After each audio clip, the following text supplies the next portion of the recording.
Hi everyone, just an update video. Quite a lot has gone on in the last 2 months. As you can see, I'm sat here in the brewery, which is very cold now that we're moving into December. So the last video that you saw was us casking Cam's Roadworks, and that was our first batch, and now we're on our 4th batch, which is sat in this fermenter, and it's reached terminal gravity, going through a cold crash. Not that it needs too much encouragement from the conditions of this container. It's pretty cold, not quite steam on the breath yet, but it's pretty nippy in here. So just a bit of an update. So we had Cam's Roadworks. All of our beers up to this point, the 4 batches, have been cask, and that's because we only had this fermenter plumbed in, and it's an open top fermenter, so only really suited to cask styles. As you can see, you've got the uni tank in the background, which you saw in a previous video if you watched them, and as you can see, it's protruding out. So the reasoning behind why our first 4 batches were cask styles was because we need to get the uni tank plumbed in, but then also because it's a new system, we wanted to brew relatively easy brews on the system so we could get used to it, see what our yields are. Over the last 4 brews, we've dialed in the numbers. Slowly but surely, we've got more yield. So in the first batch of cans, there was 9 casks. Then in the best bitter, there was 10 with 1 pin. Sauron, the dark mild that we did, we got 10 casks. And then Wastelander that's sat here, we're probably going to get 10 casks, but I reckon we'll get 9 of them because we're going to do 10 mini kegs, which are 5 litres, so it sort of works out. The first beer we produced was Cam's Roadworks, and it was just a simple single hop Cascade pale ale. Then our second beer was a best bitter, which we called Headless Horseman. The reason for doing so is that Portcullis Castle has some kind of ghost stories related to a Headless Horseman or Headless Watchman or whatever. So tenuous links. We're just playing around at the moment until we find our sort of marketing and having a bit of fun with it. Our third batch was Sauron, the dark mild. Our 4th batch was Wastelander, which is a American pale. Well, it's a West Coast pale. The reason we've gone for Wastelander now, being a West Coast pale ale, is because I was getting the itch to do more of a modern forward style, even though it was in the cask format. Cam's Roadworks was fairly modern as well, using Cascade. The best bitter and the dark mild were very traditional styles, so I was very keen to get a West Coast out there, albeit in cask, and that's got Simcoe and Cascade in it. So I'm doing a reading today because I'm pretty sure we hit terminal yesterday, or maybe a couple of days ago, and we've just been doing a diacetyl rest.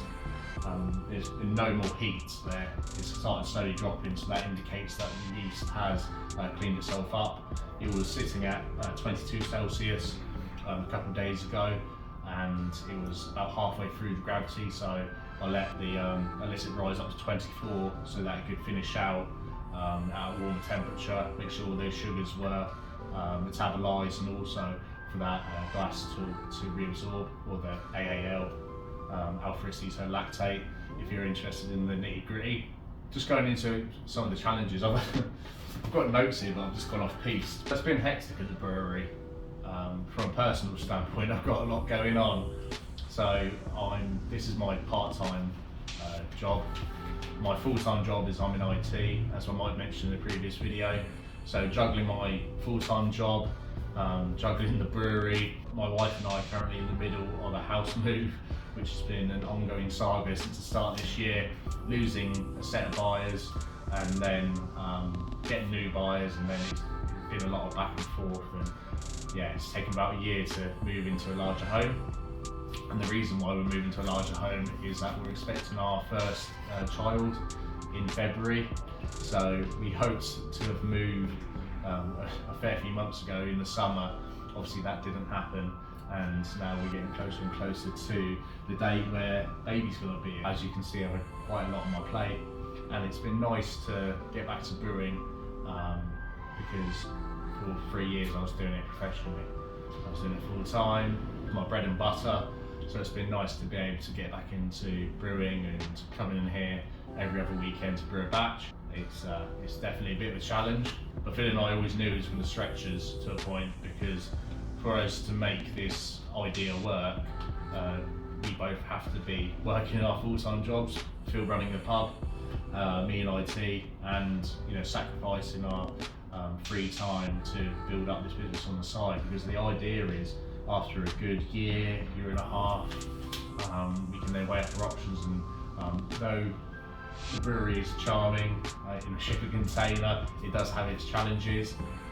It's fun to brew in, but it's a bit of a ball ache sometimes. The plan is to graduate this place and get to a smaller unit, and then ideally build this into a full-time operation. I find it hard to remind myself that we should be going slow and steady with this. My wife's very good at measuring myself and bringing me back down to reality. I'm the kind of person that wants to run before I can walk, very one-track focused, or one-track minded in this project, because I want to go full-time. I want to get back to brewing full-time. My day job in IT, I'm working for a very great company who are brilliant and very supportive, and I enjoy working there.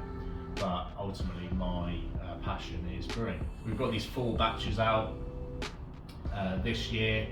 The plan is to get the uni tank plumbed in as soon as possible, so we can get some keg beer out in January, and then towards the end of January, that's when I'm going to be taking a hiatus from the brewery because the baby's due, and then probably take about a month to 2 months off, so I can get adjusted to parenting and being sleep deprived.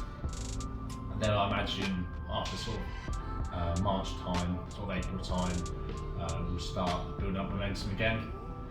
The intention is to get our products into small pack. So we've got it in cask at the moment.